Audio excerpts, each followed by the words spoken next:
ओम अज्ञानतिमिरान्धस्य ज्ञानाञ्जनशलाकयः चक्षुरुन्मिलितं येन तस्मै श्रीगुरुवे नमः।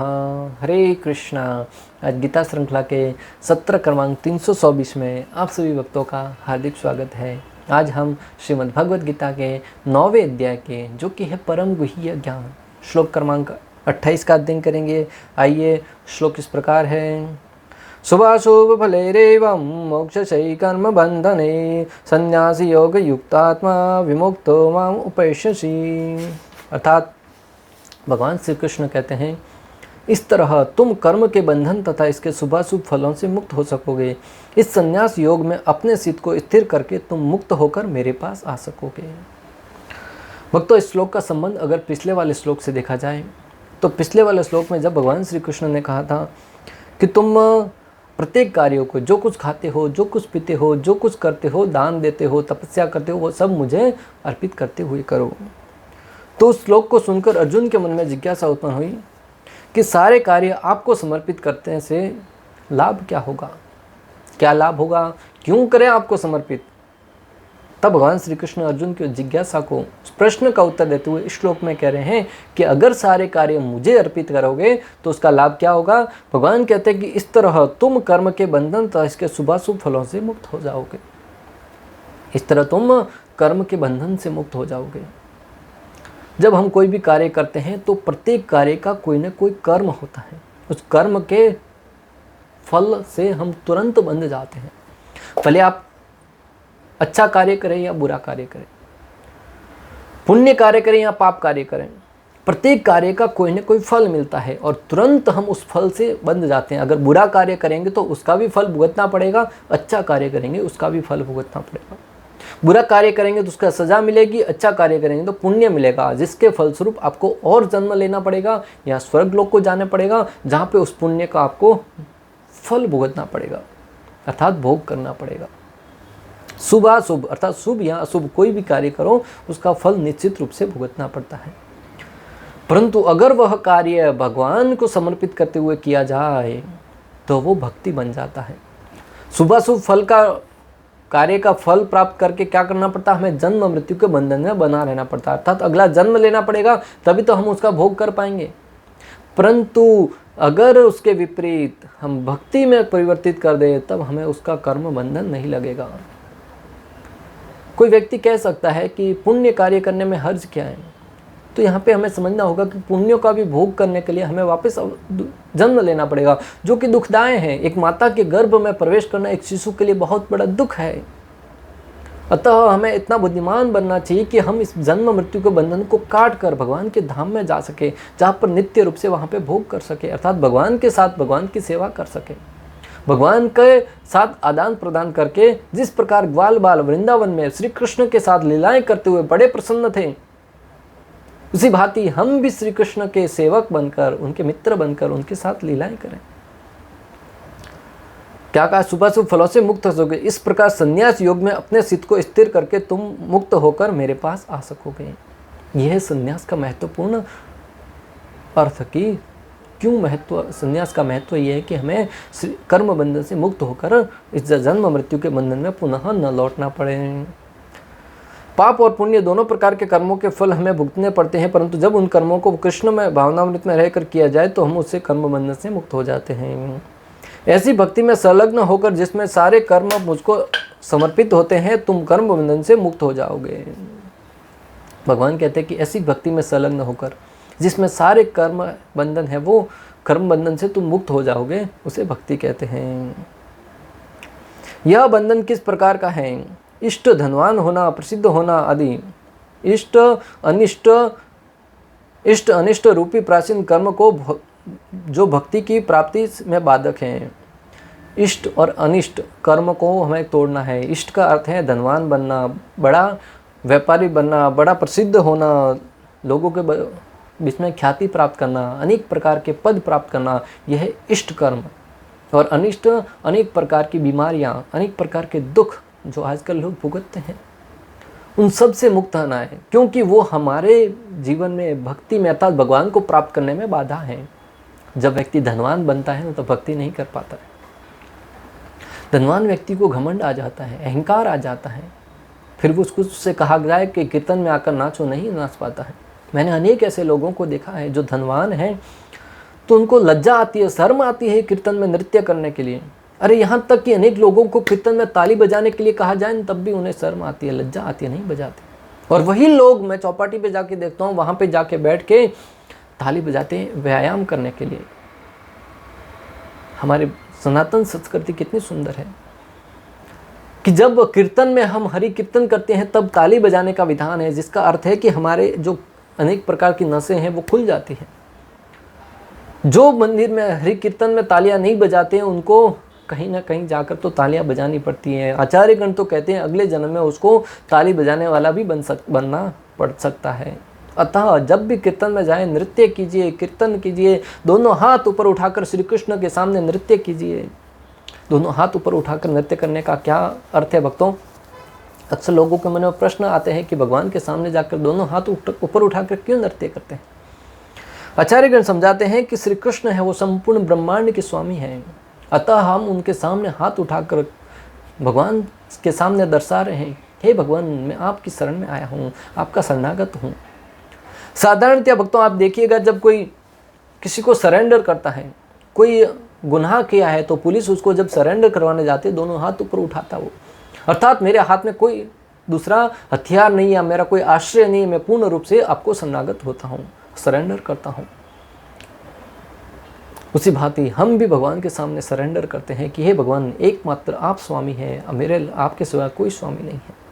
अगर भगवान के सामने जाकर नृत्य करेंगे तब तो हम माया से मुक्त हो जाएंगे, और जो भगवान के सामने नृत्य नहीं करता है वो समाज में अनेक लोगों के सामने जाके नाचता है। कोई अपने स्वामी बॉस के सामने नाचता है, कोई घर में पत्नी के सामने नाचता है, कोई परिवार में कहीं पे किसी न किसी के सामने नृत्य करता हुआ प्रतीत होता है, अर्थात उनके आदेशों का पालन करता हुआ प्रतीत होता है।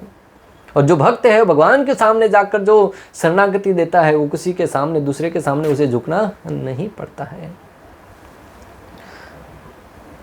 अतः हमें चाहिए कि हम भगवान श्री हरि की शरण में जाकर उनकी शरणागति स्वीकार करें और जीवन में प्रसन्न रहें।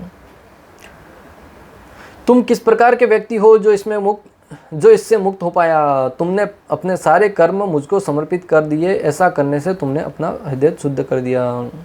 मान लीजिए कि अर्जुन से पूछा जाए कि तुम किस तरह के व्यक्ति हो जो तुम इस कर्म बंधन से मुक्त हो पाए, तो आचार्यगण कहते हैं कि तुमने अपने सारे कर्म मुझको समर्पित कर दिए, ऐसा करने से तुमने अपना हृदय शुद्ध कर दिया, और इसलिए इस संन्यास को योग कहा गया है।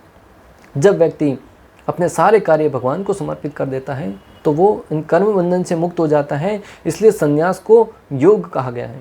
सन्यासी व्यक्ति सब कुछ त्याग कर एकमात्र श्री कृष्ण की शरण में रहकर ही अपना जीवन निर्वाह करता है, इसलिए उसको संन्यास योग अर्थात भगवान के साथ, योग यानी जोड़ना, श्री कृष्ण के साथ जुड़ना कहा जाता है। तुम्हारा मन योग की चित्त को शुद्ध करने वाली प्रक्रिया में लगा रहा, जिसमें सारे कर्म भगवान को समर्पित होते हैं, इस कारण से तुम विशेष रूप से मुक्त होंगे। भगवान कहते हैं कि तुम्हारा मन योग की इस चित्त को शुद्ध करने वाली प्रक्रिया में लगा रहा, इस चित्त को सिद्ध करने वाली योग की प्रक्रिया में लगा रहा, अतः जिसमें सारे कर्म भगवान को समर्पित होते हैं, इस कारण से तुम विशेष रूप से मुक्त होंगे। इस विधि में लगा रहा जिसमें सारे कर्म भगवान को समर्पित होते हैं, इस कारण तुम पूर्ण रूप से मुक्त हो जाओगे, क्योंकि तुम मुझको प्राप्त करोगे और साथ ही कर्म बंधन से भी मुक्त हो जाओगे। मुक्त पुरुषों में विशेष होते हुए तुम मेरे साक्षात सेवा, दास्य आदि रसों में प्राप्त कर पे मेरे समीप रहोगे। भगवान अर्जुन को आश्वासन दे रहे हैं कि जब तुम पूरे के पूरे कर्म हैं, जो भी कार्य हैं, मुझे समर्पित करते हुए करोगे, तुम्हारे सारे कर्म बंधन से मुक्त हो जाओगे और तुम मेरे समीप अर्थात मेरे निकट रह पाओगे। और दास्य, साख्य, यहाँ अनेक रूपों में वात्सल्य, अनेक जो रिश्ते हैं, संबंध है, उसमें तुम मेरे साथ प्रत्यक्ष रूप से आदान प्रदान कर पाओगे। जैसे हनुमान जी दास्य रूप में भगवान श्री रामचंद्र के साथ आदान प्रदान करते थे। भगवान श्री कृष्ण के माता पिता है वो वात्सल्य भाव में अपने पुत्र के साथ आदान प्रदान करते थे। अर्जुन है वो सखा के रूप में आदान प्रदान करते थे। ऐसे प्रत्येक कोई न कोई रिश्ता बनाकर हम भगवान के साथ आदान प्रदान कर सकते हैं। विशेष रूप से चाहिए कि हम स्वामी के रूप में स्वीकार करें। अन्यथा कोई और रिश्ता हम अगर बनाने का प्रयास करेंगे तो हमारी वो योग्यता तो है नहीं कि हम भगवान को मित्र माने। उस अवस्था में हम हो सकता है कुछ अपराध कर बैठें। अतः हमें चाहिए कि हम भगवान के साथ अपने स्वामी के रूप में, भगवान को स्वामी के रूप में स्वीकार करें और उनके साथ उस भाव में आदान प्रदान करें। गुरु के निर्देशन में कृष्ण भावनामृत में रहकर कर्म करने को युक्त कहते हैं। इस संबंध में भक्ति रसामृत सिंधु 2.255 में रूप गोस्वामी लिखते हैं, अनासक्तस्य विषयान अर्थान उपज्यत निर्बंध कृष्ण संबंधे युक्तम वैरागम उच्यते। जब तक हम इस जगत में हैं तब तक हमें कर्म करना पड़ता है। अतः यदि कर्म करके उसके फल कृष्ण को अर्पित कर दिए जाएं तो यह युक्त वैराग्य कहलाता है। अनेक लोग हैं जो जीवन में सब कुछ त्याग देते हैं, घर बार सब कुछ त्याग के, अगर कुछ से कुछ धन भी प्राप्त कहीं से होता है तो उसको भी हाथ नहीं लगाते हैं, उसे वैराग्य का नाम देकर कोई भी वस्तु स्वीकार नहीं करते हैं। परंतु श्रील प्रभुपाद उसको मरकट वैराग्य कहते हैं। युक्त वैराग्य हमें अपनाना चाहिए। युक्त वैराग्य क्या है? रूप गोस्वामी कहते हैं कि जो कोई वस्तु हमें प्राप्त हो उसे श्री कृष्ण की सेवा में प्रयोग करें। इस जगत की प्रत्येक वस्तु, चाहे भौतिक हो या आध्यात्मिक हो, भौतिक संसाधन ही क्यों ना हो, गाड़ी वगैरह अनेक, उनका प्रयोग हमें भगवान की सेवा के लिए करना चाहिए। ऐसा नहीं कि नहीं करें, क्योंकि प्रत्येक वस्तु भगवान की ही है। एक बार एक साधुओं की टोली है, वो साधुओं की मंडली, टोली नहीं कहेंगे, मंडली, कीर्तन करने के लिए तवेरा गाड़ी में बैठकर कीर्तन करने के लिए गए। कुछ वहाँ पे प्रोग्राम था, वहाँ पे लोगों ने पूछा कि आप साधु होकर गाड़ी में ट्रैवल करते हैं, साधु होकर गाड़ी में आ रहे हो। उन्होंने कहा इसमें क्या अंतर पड़ता है, अगर हम चल के आते तो तुम्हारा प्रोग्राम समाप्त होने के उपरांत यहाँ पे पहुँचते। और अगर चलते फिरते लोग, यहाँ पे कितने सारे साधु समाज में हम देख रहे हैं, रोड पे चलने वाले हैं, उनसे कोई कौन प्रवचन सुनता है, उनसे कौन संभाषण करता है, उनको कौन उनके ऊपर विश्वास करता है। अतः श्रील प्रभुपाद ने सिखाया है कि आप इस जगत की कोई भी वस्तु, भले माइक है, उसको हम भगवान के लिए कीर्तन करने में उसका प्रयोग करें, करताल को बजाने में, मृदंग को बजाने में, गाड़ी है उसको एक स्थान से दूसरे स्थान पर जाने में उसका उपयोग करें। इस प्रकार हम प्रत्येक वस्तु का प्रयोग करते हुए भगवत कार्य में उसका प्रयोग कर सकते हैं। श्रील प्रभुपाद से तो एक बार किसी ने यहाँ तक पूछा कि आप स्वामी जी आप तो सन्यासी हैं, आपको तो समुद्र को लांघ के नहीं जाना चाहिए, आप फ्लाइट में बैठ के जा रहे हैं, क्यों? तो प्रभुपाद जी ने कहा कि आज हम देख रहे हैं कि लोग बड़ी गति से 120 की स्पीड में, 200 की स्पीड में लोग कलयुग की तरफ प्रवेश कर रहे हैं, नरक की तरफ जा रहे हैं। अगर हम चल के उनके पीछे जाएंगे उनको रोकने के लिए तो बहुत पीछे रह जाएंगे। अतः हमें फ्लाइट का सहारा लेना पड़ रहा है। लोग जितनी तेज़ी से नरक की तरफ जा रहे हैं उतनी से अधिक तेज़ी से हमें उनके पीछे जाना होगा। जिस प्रकार कोई चोरी करके भागता है, चोर मान लीजिए 120 की स्पीड में भाग रहा है तो पुलिस को 125 की स्पीड में उनके पीछे भागना पड़ता है, तब जाके उसको पकड़ पाते हैं। इसी प्रकार हमें भी अगर लोगों को नरक में जाने से बचाना है तो हमें चाहिए कि हम और अधिक गति से उनके पीछे जाएं, अर्थात जो वो संसाधनों का प्रयोग कर रहे हैं अपने इंद्रिय भोग के लिए, हम उन संसाधनों का प्रयोग करेंगे कृष्ण भावनामृत के लिए। उसे कहते हैं युक्त वैराग्य। कोई भी वस्तु, धन आए, प्रभुपाद जी कहते हैं बहुत सारा धन दो, मैं कभी मना नहीं किए, और उस धन को कृष्ण भावनामृत में लगा। आज मायापुर में कई हजारों करोड़ से बहुत बड़ा मंदिर बन रहा है, और उस मंदिर का उद्देश्य क्या है? ज़्यादा से ज़्यादा लोगों को आध्यात्मिक विषय में शिक्षित किया जाए, वहाँ पर ज़्यादा से ज़्यादा लोगों को कृष्ण प्रसाद खिलाया जाए, ज़्यादा से ज़्यादा लोगों को गुरुकुल के माध्यम से शिक्षित किया जाए। ये न के न प्रकारेण, जहाँ कहीं से भी लोगों को श्री कृष्ण के संबंध में जोड़ा जाता है उस कार्य को भक्ति माना जाता है। अतः हमें चाहिए कि हम ये न के न प्रकारेण युक्त वैराग्य के द्वारा हम कृष्ण भक्ति में प्रत्येक कार्य को उपयोग करें। इसलिए तो रूप गोस्वामी ने कहा कि जब तक हम इस जगत में हैं तब तक हमें कर्म करना आता है। अतः यदि कर्म करके उस फल को कृष्ण को अर्पित कर दिया जाए तो ये युक्त वैराग्य कहलाता है। कोई ना कोई कार्य तो करना पड़ेगा, अतः उस कार्य का फल भगवान को अर्पित कर दिया जाए, अर्थात उससे प्राप्त होने वाला फल भगवान को अर्पित किया जाए तो वह युक्त वैराग्य कहलाता है। माम उपेश्यसि अर्थात वह मेरे पास आता है। भगवान ने कहा कि माम उपेश्यसि अर्थात वह मेरे पास आता है। यहाँ यह स्पष्ट किया गया है कि जो भक्त जीवन भर परमेश्वर के निर्देशन में रहता है वह ऐसी अवस्था को प्राप्त हुआ रहता है जहाँ से वह शरीर त्यागने के बाद भगवत धाम जा सकेगा और भगवान की प्रत्यक्ष संगति में रह सकेगा। जो भक्त इस जगत में रहते हुए प्रमाणिक गुरु के निर्देशन में भक्ति कार्यों को संपन्न करता है, निश्चित रूप से वह मृत्यु के उपरांत भगवान के धाम में जाएगा, जहाँ पर रहकर भगवान के साथ आदान प्रदान करेगा। जिस व्यक्ति ने अपने जीवन को भगवत सेवा में रत रखने के अतिरिक्त अन्य कोई रुचि नहीं होती, वही वास्तविक सन्यासी है। यहाँ पे श्रील प्रभुपाद सन्यासी की परिभाषा बताते हुए कहते हैं कि वह व्यक्ति, जिस व्यक्ति को अपने जीवन में प्रत्येक कार्य करते हुए मात्र श्री कृष्ण को प्रसन्न करने की ही इच्छा रहती है, श्री कृष्ण भावनामृत के अलावा कोई कार्य नहीं करता, अपने इंद्रिय तृप्ति के लिए एक भी कार्य नहीं करता, वही वास्तविक सन्यासी है। दूसरे शब्दों में कहा जाए तो हो सकता है कि इसमें विरोधाभास हो। एक तरफ तो श्रील प्रभुपाद समझा रहे हैं कि सन्यासी हो तब भी उसे अनेक संसाधनों का प्रयोग करना चाहिए, और दूसरी तरफ कह रहे हैं कि सबसे विरक्त रहना चाहिए। तो यहाँ पे सार यह है कि भले वो संसाधनों का प्रयोग करे, परंतु वो कृष्ण सेवा के लिए करे, अपने निजी इंद्रिय तृप्ति के लिए नहीं करना है। अतः जब किसी साधु को या किसी सन्यासी को आप गाड़ी में ट्रैवल करते हुए देखें तब मन में ये भाव नहीं आना चाहिए ये भोगी है। हो सकता है वो कृष्ण भावनामृत के प्रचार के लिए निकला है, वो एक स्थान पर रहकर जितना प्रचार नहीं कर सकता, अनेक स्थान पर जाकर अनेक लोगों का उद्धार कर सकता है। जिस प्रकार अगर श्रील प्रभुपाद भारत को छोड़कर पाश्चात्य जगत में नहीं गए होते हैं, यहाँ पे भी कोई नहीं सुन रहा था, कोई सीरियसली नहीं था, क्योंकि भारत का यही कारण यहाँ पर सब लोगों को लगता है कि वो भगवान के विषय में सब कुछ जानते हैं। अलगत गगरी सलकत जाए, जिसको थोड़ा बहुत ज्ञान होता है वो उसके कारण कुछ भी ज्ञान अर्जित नहीं कर पाता है। परंतु जब पाश्चात्य जगत में गए, वहाँ पर लोग क्लीन स्लेट थे, कृष्ण के विषय में कोई ज्ञान नहीं था, तब प्रभुपाद ने जो जो ज्ञान दिया उन्होंने स्वीकार किया, और आज परिणाम देखिए भक्तों, संपूर्ण विश्व में कृष्ण भावनामृत के अनेक सेंटर चल रहे हैं जहाँ पर कृष्ण भक्ति का प्रचार हो रहा है। इससे सिद्ध होता है कि जो सन्यासी हैं वो भी अगर कृष्ण भावनामृत के प्रचार के लिए किसी भी वस्तु का प्रयोग करते हैं तो उसे भक्ति मानना चाहिए, और वही वास्तविक सन्यासी माना गया है।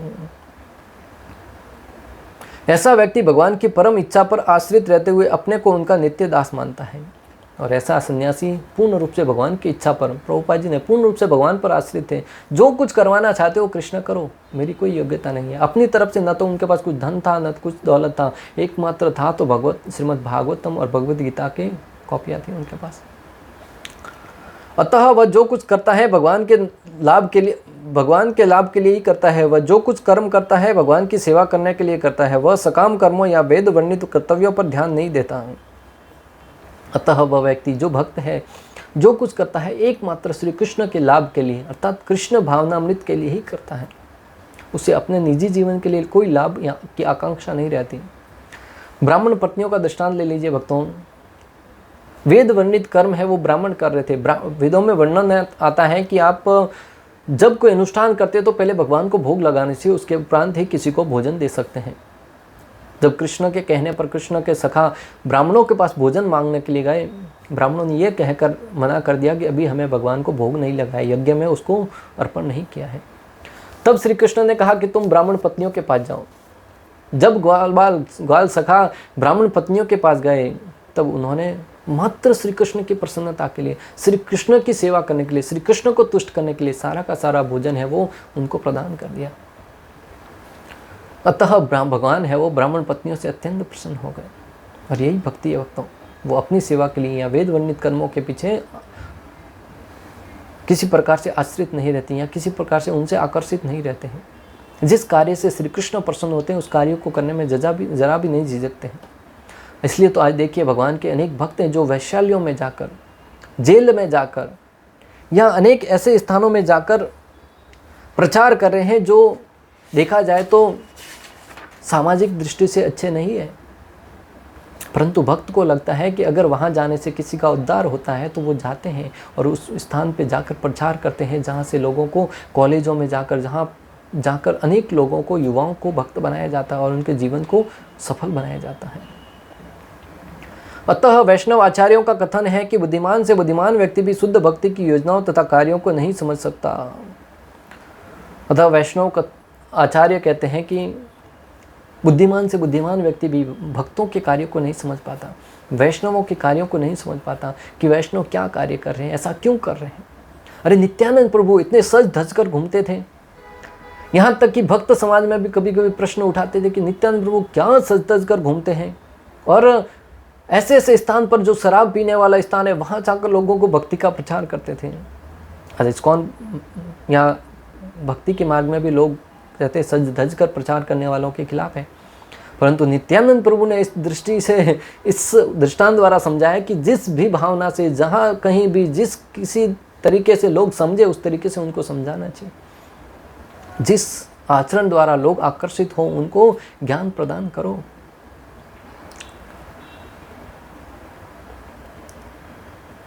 प्रकाशानंद सरस्वती और महाप्रभु का उदाहरण आता है भक्तों।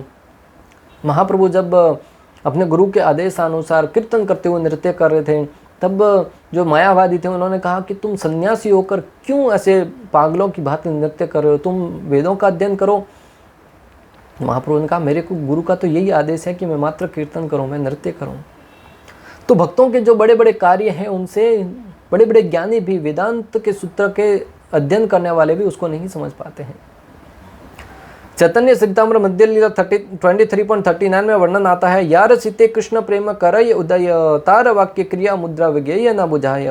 जो व्यक्ति भगवत प्रेम को प्राप्त कर चुका है उसके शब्दों, कार्यों तथा लक्ष्यों को बड़े से बड़े विद्वान भी नहीं समझ पाते हैं। जिन्होंने कृष्ण भक्ति में प्रेम विकसित कर लिया है उनके कार्यों को बड़े बड़े विद्वान व्यक्ति भी नहीं समझ पाते हैं। इस प्रकार जो व्यक्ति भगवान की सेवा में रत है, यहाँ जो निरंतर योजना बनाता रहता है कि किस तरह भगवान की सेवा की जाए, उसे ही वर्तमान में पूर्णतया मुक्त मानना चाहिए और भविष्य में उसका भगवत धाम जाना ध्रुव है। इस प्रकार जो व्यक्ति कृष्ण भावनामृत का प्रचार करने के लिए हमेशा कटिबद्ध है, यहाँ प्रयासरत है, यहाँ योजना बना रहे हैं कि कैसे प्रचार किया जाए, कैसे मंदिर का निर्माण किया जाए, कैसे भक्तों को प्रचार किया जाए, उस व्यक्ति का भगवत धाम जाना निश्चित है भक्तों। और वो भक्त जिस प्रकार श्री कृष्ण आलोचनाओं से परे हैं, उसी प्रकार भक्त भी सारी भौतिक आलोचनाओं से परे मानना चाहिए। जिस प्रकार भगवान श्री कृष्ण समस्त आलोचनाओं से परे हैं, उसी प्रकार भगवान के भक्त हैं वो भी समस्त आलोचनाओं से परे हैं। कोई भी कार्य क्यों न करे, अगर उनका ध्येय, उनका मकसद ये है कि कृष्ण की भक्ति का प्रचार किया जाए, तो उनको उनसे मुक्त मानना चाहिए, उनको परम स्वतंत्र मानना चाहिए।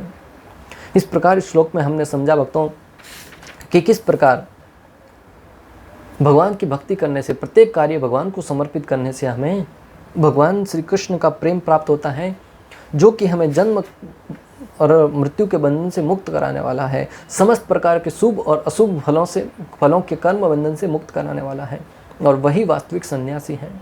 इस प्रकार श्लोक क्रमांक 28 का भक्ति वेदांत तात्पर्य पूर्ण हुआ।